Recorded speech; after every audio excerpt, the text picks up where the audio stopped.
मुरादाबाद जनपद में मेरे साथ जमीयत उलेमाए हिंद के लीगल एडवाइजर मौलाना काब रशीदी हैं। दरअसल एक अधिवेशन मुंबई में आयोजित किया गया था, जो अधिवेशन पूरा हो गया था, लेकिन उसमें कई बयान ऐसे दिए गए थे जिसको लेकर पूरे देश में विवाद छिड़ा हुआ है। इन सभी बातों को लेकर मौलाना साहब से बात करेंगे और जानेंगे किस तरीके का अधिवेशन था और आखिर इन बयानों को देने की वजह क्या रही जो ये बयान दिए गए। देखिए, जमीयत उलेमाए हिंद का महाअधिवेशन 3 दिन का मुंबई के अंदर हुआ था।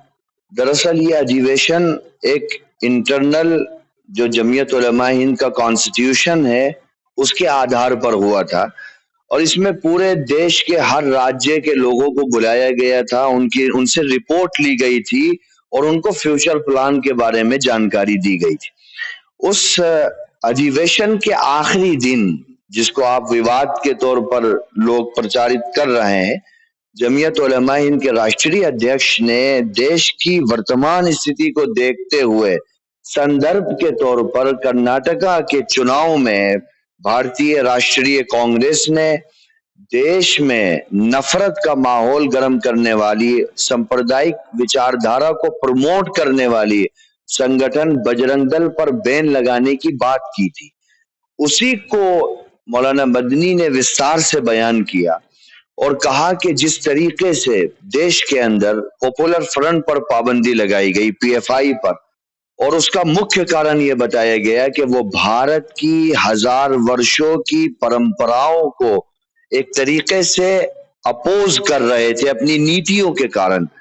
तो मौलाना मदनी ने कहा कि जब पीएफआई को बैन किया गया, पीएफआई को सिर्फ एक संगठन के तौर पर नहीं बैन किया गया, बल्कि राष्ट्र विरोध में एक विचारधारा के तौर पर बैन किया गया। सेम इसी तरीके से बजरंग दल का भी जो चर्चा हुआ है वो किसी एक संगठन के तौर पर नहीं हुआ है, बल्कि मदनी साहब ने मंच से कहा कि देश और संविधान, हमारी एकता, अखंडता, संप्रभुता के विरोध में जो भी शक्तियां और जो भी विचारधारा उसके विरोध में खड़ी होंगी, सरकार को चाहिए, किसी भी राज्य सरकार को और फिर कांग्रेस को, जिसने इस देश को आजाद कराने में महत्वपूर्ण भूमिका निभाई है, इस तरीके की विचारधारा वाली संगठनों को बैन कर देना चाहिए। और ये काम अब नहीं, अगर 70 साल पहले हो जाता तो देश के अंदर आज जो नफरत का माहौल है वो नहीं होता। सिर्फ इतना स्टेटमेंट, लेकिन इसको दाएं बाएं करके, इसमें प्लस माइनस करके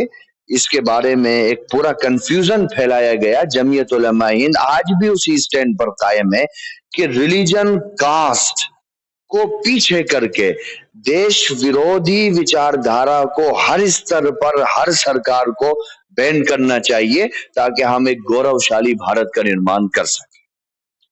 अच्छा, ये जो अधिवेशन था उसमें जो विवादित बयान भी काफी सारे चले हैं, आपके सामने भी आए होंगे। क्या ये वाकई विवादित बयान थे? क्या बयान आखिर क्या कहना चाह रहे थे?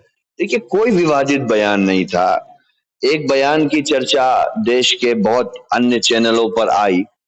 उस बयान में यह कहा गया कि आपने देखा होगा कि एक तथाकथित धर्म गुरु धीरेन्द्र शास्त्री जी भारत के हर राज्य में जा करके बड़े बड़े सम्मेलन कर रहे हैं, अधिवेशन कर रहे हैं और सत्ता से जुड़े हुए लोग उनके सेवा में लगे हुए हैं, और फिर वो ये कह रहे हैं कि हम इस देश को हिंदू राष्ट्र बनाना चाहते हैं।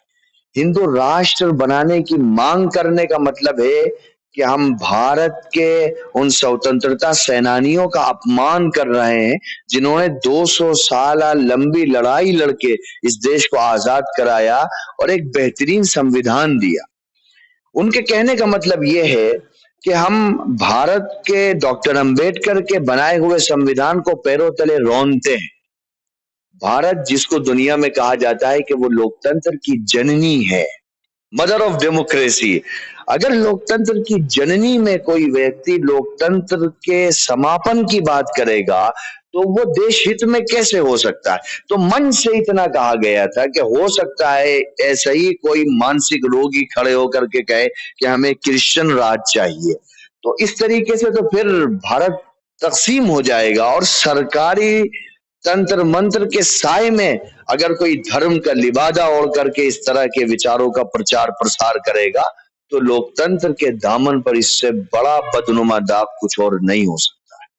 आप सब सोशल मीडिया पे कई सारी वीडियो वायरल हुई हैं जिसमें लड़का और लड़की मार्केट में जा रहे हैं, उनसे अपहृतता भी की जा रही है और जो है सोशल मीडिया पे इस तरीके का एक भ्रामक स्थिति भी पैदा करी गई है। कई जगह पे घटनाएँ वाक़ई वास्तविक नहीं थी, लेकिन कई जगह एक ऐसा मामला भी साथ में आया जो लड़का और लड़की साथ में थे, उनसे अपहृतता की जा रही है। मुस्लिम स्कॉलर हैं, धर्मगुरु हैं, क्या कहना है आपका?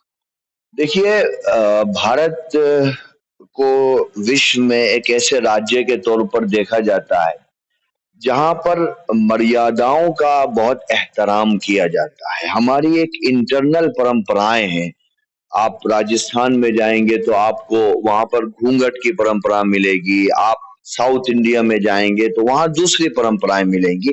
ये और फिर देश के अंदर आजादी भी है, न्याय भी है, कानून भी है। तो किसी चीज को लेकर के सोशल मीडिया पर कंट्रोवर्सी हो या किसी रिलीजन को टारगेट किया जाए, उस पर बगैर किसी तहकीक के कुछ भी कहना ये वक्त से पहले होगा। लेकिन मैं यही अपील करूंगा देश के तमाम नागरिकों से और तमाम फैमिलीज से, तमाम बड़ों से, कि आप अपने बच्चों की ऐसी शिक्षा दीजिए कि वो तहजीब अखलाक के साथ में एक बेहतर भविष्य का निर्माण कर सके।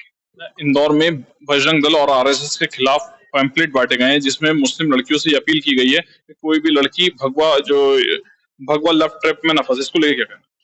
अब वह मध्य प्रदेश में जिन लोगों ने अपील की है, किस वजह से की है, उसकी क्या पृष्ठभूमि, उसकी मुझे जानकारी नहीं है।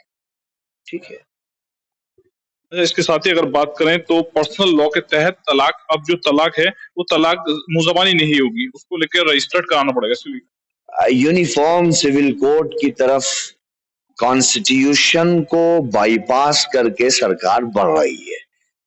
तरह तरह की चीजें निकाल रहे हैं। कई कई इनके जो राज्य हैं वो अपने यहाँ कह रहे हैं कि हमें कानूनी शक्ल देने जा रहे हैं। तो सेकेंड लार्जेस्ट मेजोरिटी के तौर पर और जमीयत उलमाए हिंद के एक मेंबर के तौर पर मैं कह सकता हूं कि भारत के लोकतंत्र पर सबसे बड़ा आक्रमण उस दिन होगा जिस दिन इस देश के अंदर इस टाइप की किसी भी विचारधारा को कानूनी शक्ल देने की कोशिश की जाएगी।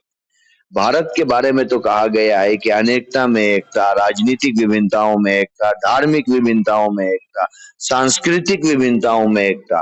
भारत तो अनेकता में एकता का प्रतीक है दुनिया के अंदर। यूनिफॉर्म सिविल कोड अगर लागू की जाती है तो उससे मुसलमानों को, अगर बात करें खाली मुसलमानों की, तो कितनी समस्या होगी? सभी की समस्या है ना। हमारा जो पर्सनल लॉ है, जो हमें कॉन्स्टिट्यूशन ने अधिकार दिया हुआ है, आप आर्टिकल 25 पढ़िए, फ्रीडम ऑफ रिलीजन की बात की गई है। आप आर्टिकल 29 पढ़िए, बहुत सारे फंडामेंटल राइट दिए हुए हैं। लेकिन सरकार का मोटिव ये है कि वो देश के अंदर जो संविधान की रूह और आत्मा है उसको कुचलना चाहती है, और मैं समझता हूं कि सरकार आत्मा को कुचलने में कभी कामयाब नहीं हो पाएगी। आप थे मेरे साथ मौलाना काब रशीद साहब, जिनके द्वारा कई मुद्दों पर बात की गई। शारिक सिद्दीकी, TV9 मुरादाबाद।